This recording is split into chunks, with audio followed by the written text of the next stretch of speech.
Dear poetry, I never thought you would come into my life, nor did I ever thought you would become such a big part of me, especially when at one point in my life I really hated you. And now, in present times, you enable me to achieve greatness. In the words of Natasha Thirdaway, I think the biggest thing that I have to do is remind people that poetry is there for us to turn to, not only to remind us that we're not alone, for example, if we're grieving the loss of someone, but also to help us celebrate our joys. That's why so many people I know who've gotten married will have a poem read at their wedding. It all started when I was about 12 to 13 years.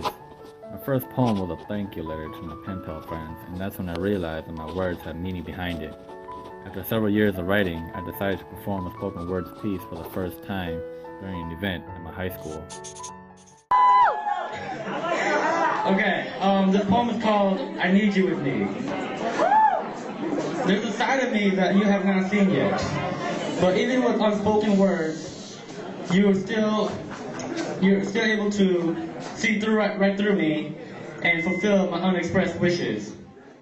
I enjoyed the thrill so much, I decided to join several open mics where I got in touch with several other artists.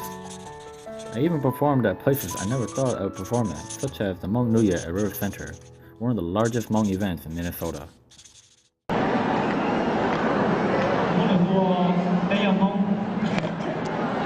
I didn't choose to be born into a Hmong family, but even if I had the choice, I wouldn't change who I am.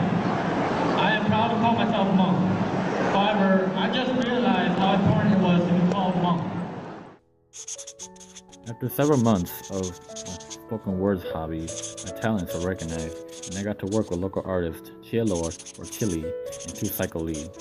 They were my biggest idol in the spoken word and poetry world. From working with these two, I was given many paid opportunities to use my talents to promote several life aspects, one such as recycling. I can't hear birds singing anymore, nor can I see bees. Where did they go? I can no longer see my forests. Why have they faded? I still only see my oceans and land invaded by recyclable material. So tell me, how can I protect you if you're hurting me? Before I graduated from high school, I was given an opportunity to recite a poem to my graduating class of 2014. 4 years it has been of having to deal with more lies than eyes could realize that reality was nothing but size.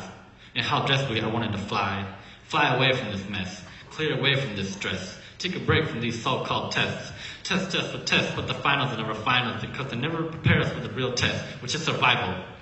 I then find myself in denial and debating whether or not I even want to continue this journey called school. Today, poetry still remains a big part of me. I have written over 100 poems and even made a mini collection book of poems for my girlfriend, who was my biggest support in my poetry path. I have written many topics for many occasions, and this journey is just the beginning. Keep pursuing what you love to do, and greatness will find you. And so, I finish with this quote. The poem is never finished, only abandoned. By Paul Valery.